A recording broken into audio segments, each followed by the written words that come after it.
Mesdames, Messieurs, bonsoir et merci de rester à l'écoute des programmes de Radio Sénégal. Il est 19h sur l'ensemble du réseau synchronisé de la RTS, le journal.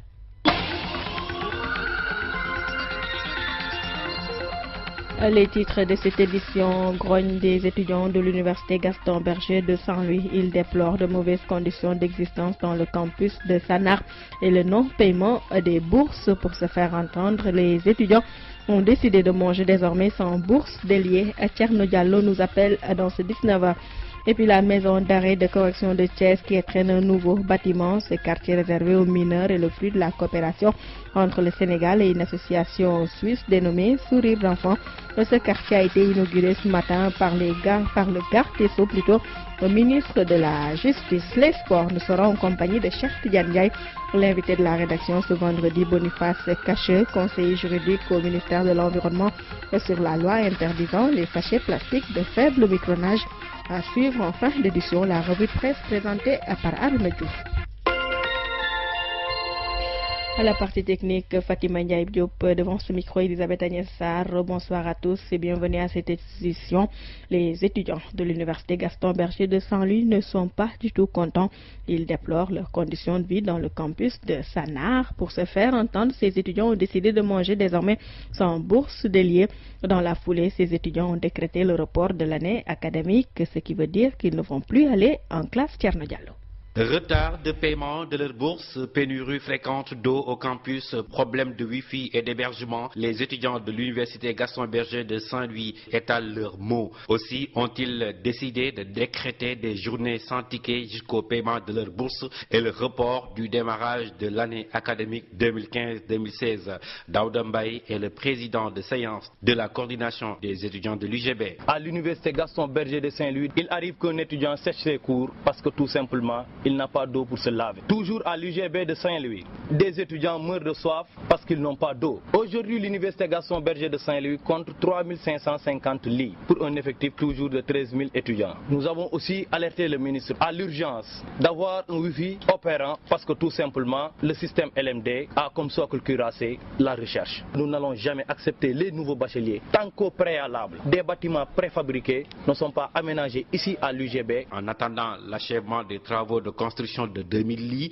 le ministère de l'Enseignement supérieur est en train d'installer 100 modules de logement du FESMAN. Quant aux bourses, elles ont commencé à être payées. Ibrahima Diaw, le directeur du Centre régional des œuvres universitaires de Saint-Louis. En attendant la finalisation, n'est-ce pas, de la construction de 2000 lits, le ministre de l'Enseignement supérieur a mis à la disposition du CROUS 100 modules sont là en train d'être réceptionnés. Les travaux vont être démarrés très rapidement. Les bourses ont été payées régulièrement de janvier à décembre. Il n'y a pas eu de retard. C'est la première fois, n'est-ce pas, qu'il y a eu un retard, qui est lié tout simplement quand même avec les opérations de fin d'année. Les étudiants n'ont pas manqué de dire leur désapprobation quant à l'anniversaire des 25 ans de l'UGB dans un contexte social très tendu. Thierno Diallo, Saint-Louis, RTS. Les étudiants de l'université Gaston Berger de Saint-Louis donc, qui ne sont pas du tout contents. Et puis la maison d'arrêt de correction de Thiès s'agrandit. Un nouveau quartier réservé aux mineurs y a été construit. Le bâtiment a une capacité d'accueil de 50 pensionnaires. Il a été construit et équipé par une association suisse dénommée Sourire d'un enfant. Ce bâtiment va participer à améliorer les conditions de vie des mineurs en milieu carcéral, selon le garde des Sceaux, ministre de la Justice, qui inaugurait ce nouveau quartier, Aminata Dieye. C'est un bâtiment neuf qui vient décongestionner le quartier pour mineurs à la maison d'arrêt et de correction de Thiès. Avec une capacité de 50 pensionnaires, le nouveau quartier des mineurs accueille présentement une trentaine de jeunes détenus, dont 2 filles. Un milieu qui participe à l'amélioration des conditions de vie carcérale des mineurs. Maître Sidiki Kaba, garde des Sceaux, ministre de la Justice. L'inauguration de ce quartier de mineurs participe d'une volonté de faire en sorte que les conditions de détention soient meilleures pour les détenus. Particulièrement, il y a une frange, ce sont les mineurs. Ce quartier pour mineurs est entièrement construit et équipé par l'association Sourire d'un enfant sur financement de la Suisse.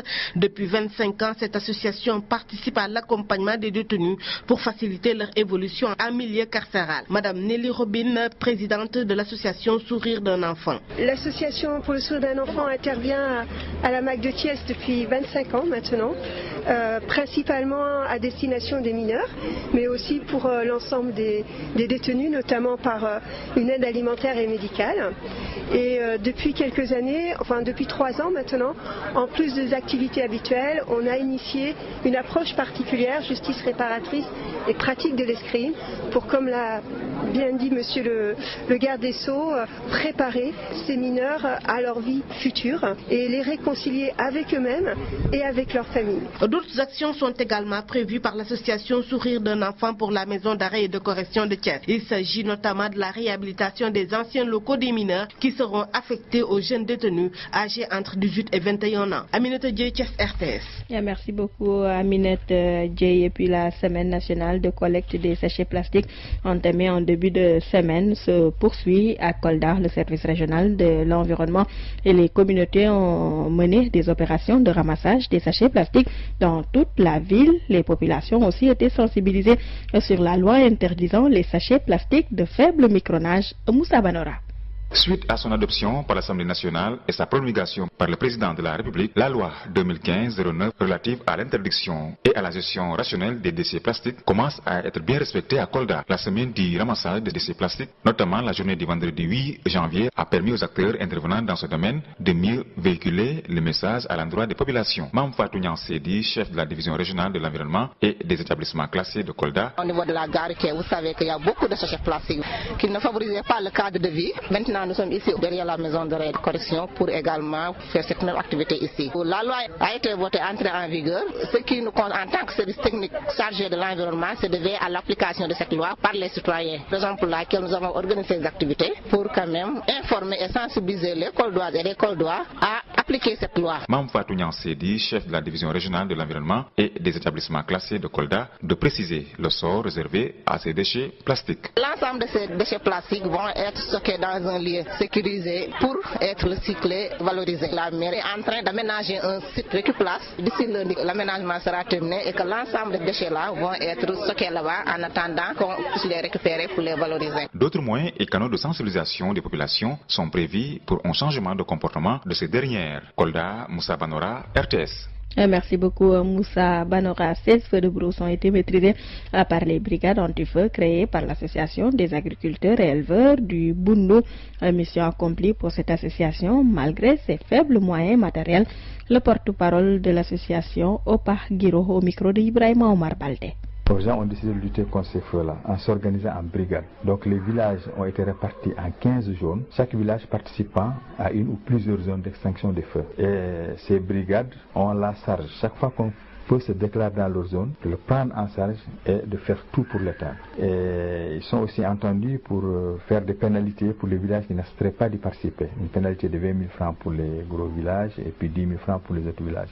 Il y a aussi des pénalités à l'intérieur du village pour les habitants qui refuseraient de participer au feu. Mais le problème central auquel ils sont confrontés, c'est un problème de moyens, notamment des moyens de déplacement. Ils utilisent de motos ou leur véhicule personnel. Mais le problème du carburant se pose. Ils ont aussi des problèmes de petits matériels, des râteaux, des pelles, etc.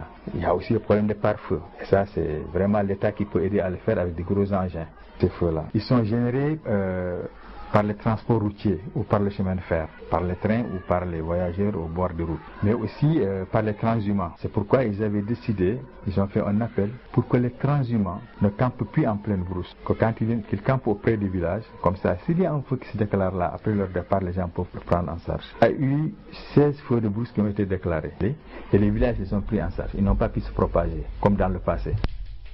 À l'instant, donc, le porte-parole de l'association OPA Agiro, donc, son association, a pu donc maîtriser 16 feux de brousse avec sur moyens propres. Et puis, c'est ce vendredi que notre collègue Alain Sané a été porté en terre à Tengori, dans le département de Bignona.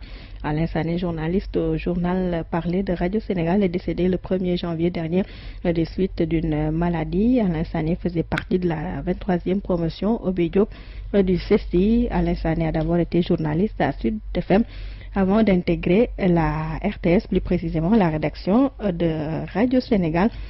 Ton souvenir reste avec nous et nous te portons en prière. Sans transition, donc, nous en arrivons à la page inter. Béatrice Stockley, enlevée pour la seconde fois à Tombouctou, au Mali. Elle a déjà été victime d'un rapt par des djihadistes en 2012. C'est ce que donc indiquent les agences de presse installées au Mali. Et puis, concernant la présidentielle en Centrafrique, les ex-premiers ministres Touadéra et Dologuel se qualifient pour le second tour. Ils sont arrivés en tête au premier tour du scrutin et s'affronteront dans un duel prévu le 31 janvier selon les résultats provisoires publiés à ce jour. 23 personnes sont mortes de faim depuis le 1er décembre dans la ville de Syrie de Madaya siégée. C'est ce qu'a annoncé Médecins sans frontières alors que l'ONU prépare une livraison d'aide dans cette zone. Et puis les forces militaires turques stationnées dans le nord de l'Irak ont repoussé dans la nuit de jeudi à vendredi une nouvelle attaque du groupe État islamique contre leur camp. Elles ont tué 18 assaillants, a déclaré le président turc.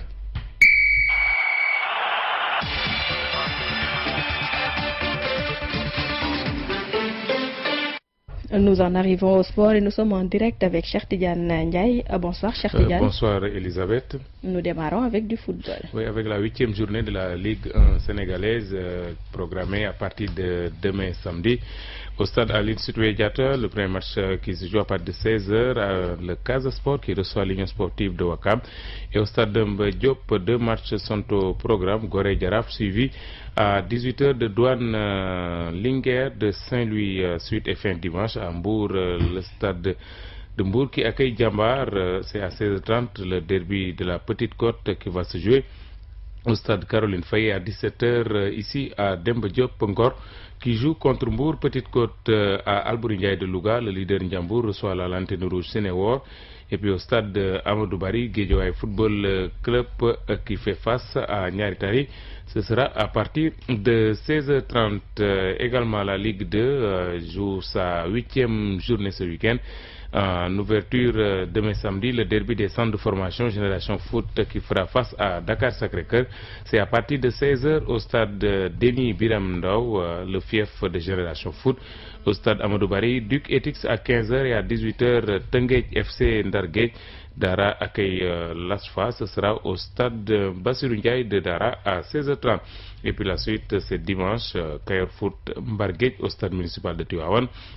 Et la fin, c'est lundi au stade Demba Diop Renaissance Port Autonome de Dakar, suivi de Yego AS Pikine. Et puis, notez que le ministre des Sports est attendu demain matin à Ngoundiane. Matarba devrait y effectuer une visite de chantier du stade de Ngoundiane. Ngoundiane, situé à quelques kilomètres de Tiénaba en allant vers Khombol. Et puis les compétitions de football amateur qui démarrent demain samedi. À cet effet d'ailleurs, le président de la Ligue de foot amateur et le directeur technique national Mayacine Mar seront en conférence de presse demain matin au siège de la fédération. Sur le terrain, les équipes ont fini de se préparer pour assurer de Richard Toll. L'ambition cette saison est de retrouver la Ligue 2 de football. Demain, Assur reçoit pour cette première journée l'US Rail de Thiès.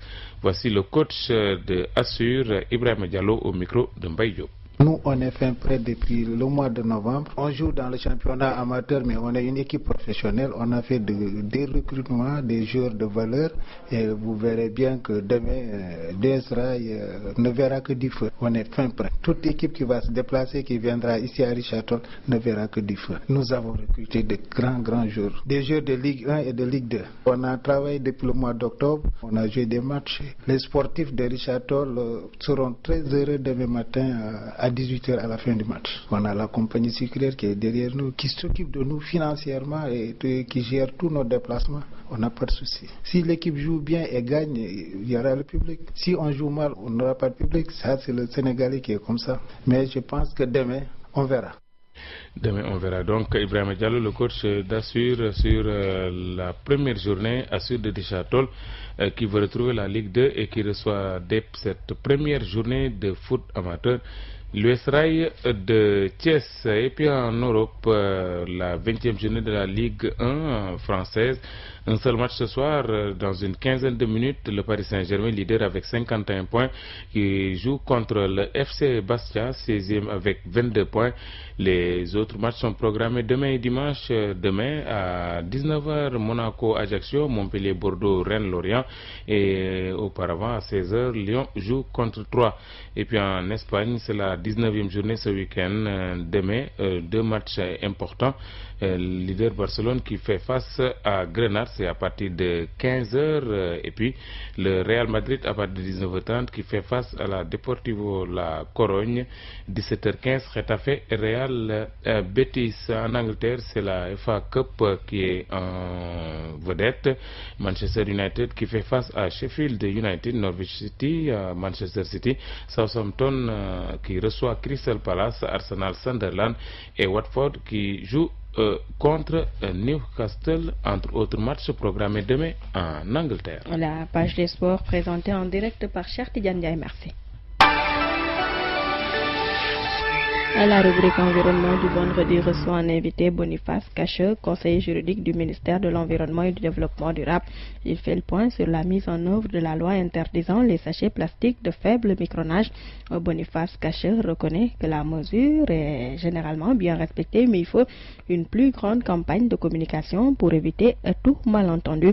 Boniface Cacheux répond aux questions de Mamadou Thior. Monsieur Boniface Cacheux, vous êtes le conseiller juridique du ministère de l'Environnement et du Développement durable. Depuis le 4 janvier, la loi interdisant les sachets plastiques de faible micronage est mise en œuvre. Quels sont les premiers échos que vous avez? Est-ce que globalement la mesure est respectée? La loi est entrée en vigueur le 4 janvier et cette date aussi a marqué deux événements majeurs, le démarrage d'une campagne nationale de ramassage des déchets plastiques et également une activité des agents du contrôle économique sur le terrain pour veiller au respect des dispositions de la loi. Effectivement, depuis ce jour, je reçois beaucoup d'appels des commerçants, des industriels du plastique, parce qu'au niveau des agents d'exécution, il y a une certaine confusion quant au champ d'application de la loi, parce que la loi ne vise pas tous les sachets plastiques, mais uniquement les sachets plastiques de faible micronage. Pour que les gens qui nous écoutent comprennent, comment vous pouvez leur expliquer ce type de sachets plastiques? À quoi ça correspond? Ce sont des sachets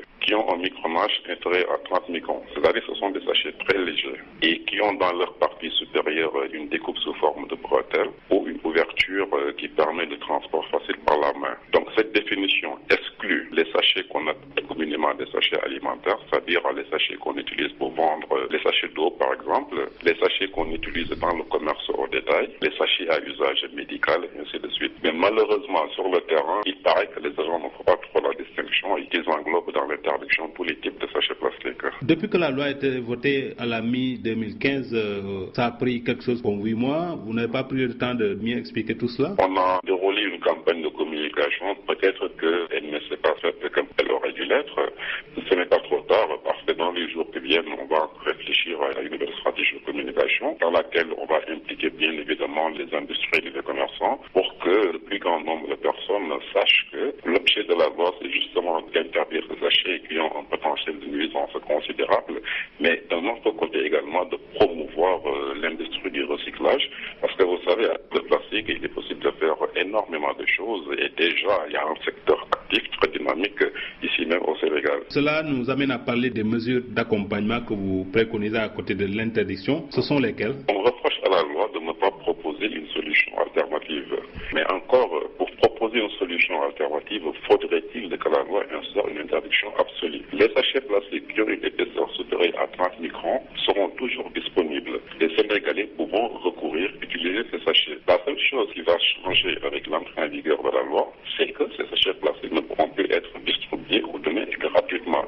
L'objectif, en réalité, c'est de détourner les Sénégalais de l'usage des sachets plastiques et de les inciter à adopter des comportements durables, des comportements éco-responsables, comme par exemple utiliser des calebasses, des seaux, des paniers pour aller faire des courses. C'est parfaitement envisageable, c'est parfaitement possible. D'autres pays l'ont essayé, ça a réussi. Et il faut aussi bien prendre en considération que les sachets plastiques n'ont pas toujours existé dans ce pays. Et avant que les sachets plastiques ne fassent leur apparition, les Sénégalais allaient faire leurs courses, mais en utilisant des solutions durables, comme par exemple les calebasses, les paniers, des seaux, etc. Vous encouragez les initiatives privées? C'est la demande qui crée l'offre. J'ai vu dans un reportage à la télé une femme dire qu'elle veut utiliser des calebasses pour aller faire ses course, mais malheureusement, les calebasses ne sont pas commodes. C'est également le lieu de dire aux artisans d'essayer de concevoir de nouveaux types de calebasses très malléables, très portables, qui puissent permettre aux femmes de se rabattre sur ce genre d'objets. En attendant tout cela, les sachets plastiques qui sont dans la nature partout au Sénégal, qu'est-ce qu'on en fait? En économie, on dit que tout ce qui a de la valeur est rare. Le problème aujourd'hui, c'est que le kilo de sachets plastiques, de déchets plastiques de façon générale, il est vendu à 75 francs. Ce prix n'est pas assez incitatif. Donc, ce que nous envisageons de faire, c'est de mettre en place un mécanisme qui va permettre de porter le prix à un niveau assez intéressant. Et cette valeur économique va encourager les Sénégalais à ramasser les sachets plastiques pour les vendre parce que ce sera pour eux une source de revenus. Je peux vous, par exemple, vous donner l'exemple de la ferraille. Depuis que la ferraille a pris une valeur économique, on n'en trouve plus dans ce pays. Monsieur Boniface Casseux, je vous remercie. Je vous en prie. Je rappelle que vous êtes le conseiller juridique du ministère de l'Environnement et du Développement durable. À présent, la revue de presse présentée par Arona Diouf. Beaucoup de commentaires dans la presse sur le retour aux affaires de Moubarak. Le nommé conseiller spécial du Premier ministre informe la presse. La nouvelle, selon Walfadjri, a surpris à plus d'un. Ainsi, le retourne à la source, titre le quotidien main confrère de l'Observateur. Plus dur avec l'ancien directeur de cabinet adjoint du président Macky Sall estime que Moubarak Lo ravale son vomi. Même si l'intéressé s'en défend et estime dans les colonnes de vos journaux, je cite, que je suis un serviteur de l'État. Pour l'analyste, en tout cas de Walfadjri, en acceptant de devenir conseiller du Premier ministre, l'exécutant de la politique du président Macky Sall, Moubarak Lo se renie sur toute la ligne. Il se renie avec ses propos d'hier dans les colonnes de l'Observateur. Mon ambition, disait-il, c'est d'alterner Macky Sall en mettant Idriss Seck à la tête de l'État. Que s'est-il passé entre-temps? Le quotidien, semble-t-il, qui avait vu venir les choses, revient en détail sur ces sondages donnant Macky Sall vainqueur et sa dernière contribution qui suggérait que l'eau ruisselait droit vers le pouvoir après une démission fracassante. Rappelle l'Obs et une déclaration de guerre à son candidat de 2012. Que s'est-il passé donc avec cet homme? Rappelle pourtant Ahmad Khan du quotidien qui voyait il y a un peu plus d'un an un Idriss Seck qu'il présentait comme son ami sincère depuis 21 ans, un homme cultivé qui n'est égalé par aucun homme politique, avant d'en déduire que le Sénégal mérite d'avoir à sa tête quelqu'un de la trempe de Idriss Seck. Moubarak Lo a enfin dit, rappelle le quotidien Macky Sall, à savoir moi la mienne, mais après tout les voix se sont recroisées.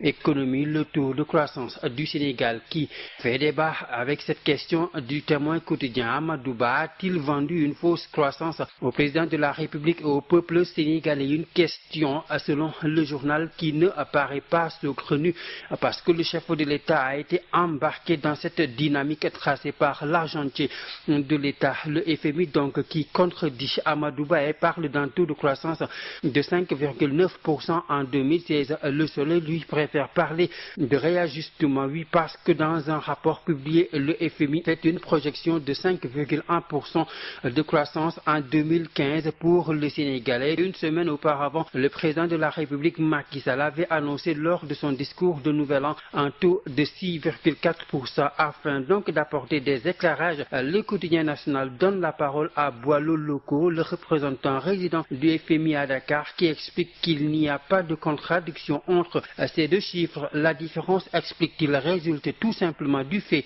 que le taux projeté par le FMI provient d'un calcul arrêté en septembre 2015, alors que le taux de croissance de 6,4% prend en compte les 12 mois de l'année et ont intégré les performances de l'agriculture sénégalaise et de divers autres secteurs d'activité. La revue de presse présentée par Arona Diouf à 19h passées de 24 minutes. C'est la fin de cette édition. Le rappel des titres. Grogne des étudiants de l'université Gaston Berger de Saint-Louis. Ils déplorent de mauvaises conditions d'existence dans le campus de Sanar et le non-paiement des bourses. Pour se faire entendre, ils ont décidé de manger désormais sans bourse de lire. Thierno Diallo était en ligne dans ce 19h. La maison d'arrêt de correction de Thiès qui entraîne un nouveau bâtiment. Ce quartier réservé aux mineurs est le fruit de la coopération entre le Sénégal et une association suisse dénommée Sourire d'enfants. Ce quartier a été inauguré ce matin par le garde des Sceaux, ministre de la Justice, les Sports. Nous étions en compagnie de Cheikh Tidiane Ndiaye. En invité, la rédaction a reçu cet après-midi Boniface Cacheux, conseiller juridique du ministère de l'Environnement sur la loi interdisant les sachets plastiques de faible micronage. La revue de presse signée à Diouf a bouclé ces 19h. 19h mise en onde par Marie-Claire Sen et Fatima Ndiaye Diop à la distribution Alindo, une édition réalisée par Papa Malik Ndao et Marianne Ndiaye. Devant ce micro, Elisabeth Agnès-Sarr. Encore merci de nous avoir suivis et très bonne suite de programmes sur la RTS.